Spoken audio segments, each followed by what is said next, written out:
Hello, daughters of the American Revolution. Since the onset of this organization on October 11th, 1890, you have upheld patriotism at its finest, preserved history, and served your community. The legacy of this organization has touched the world. In the spirit of the American Revolution and patriotism it inspires, I would like to discuss several historical documents. In 1749, letters were written on the spirit of patriotism that still uphold true today. It says to employ all the means that the nature of the governance allows, and the rank, circumstances of situation, superiority of talents, give them to oppose evil and to promote good government, and to contribute thus to preserve the moral system of the world at that point of imperfection at least, which seems to have been prescribed to it by a great creator of every system of being.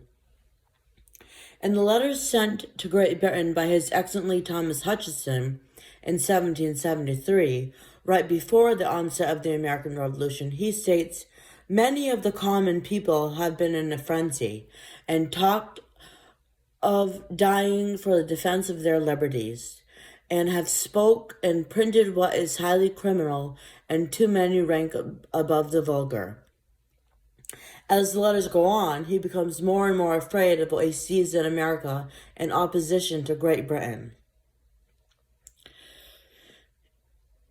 He says, troops appeared and all the authority of the government was not strong enough to remove it. The town of Boston met and passed a number of weak but very criminal votes, and at the governor declined calling an assembly, that they sent circular letters to all the towns and districts to send a person each that they might be general consultation at so extraordinary a crisis.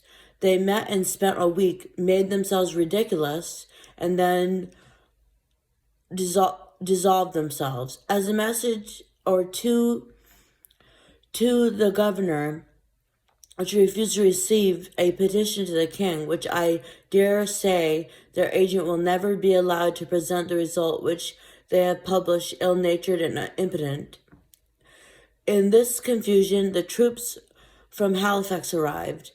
I never was much afraid of the people's taking arms, but I was apprehensive of violence from the mob, it being their last chance before the troops could land.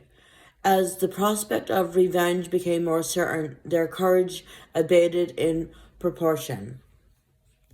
This unrest was not pleasant on the land.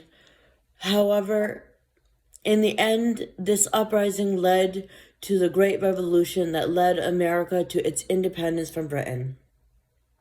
For those who sided with Great Britain, they were to be charged with high treason to the United States. In a document called Blacklist, it lists many pages of names of those who abandoned the American cause to side with the British monarchy. It also discusses that people who took oaths to Great Britain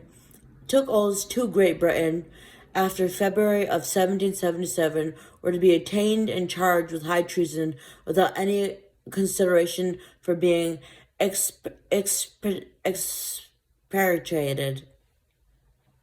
The legacy of allegiance to America is what your group, O daughters of the Revolution, must uphold, to uphold the freedoms that many have died to defend, with a patriotic understanding of history and a patriotic service to community, and to raise future generations with a love for America.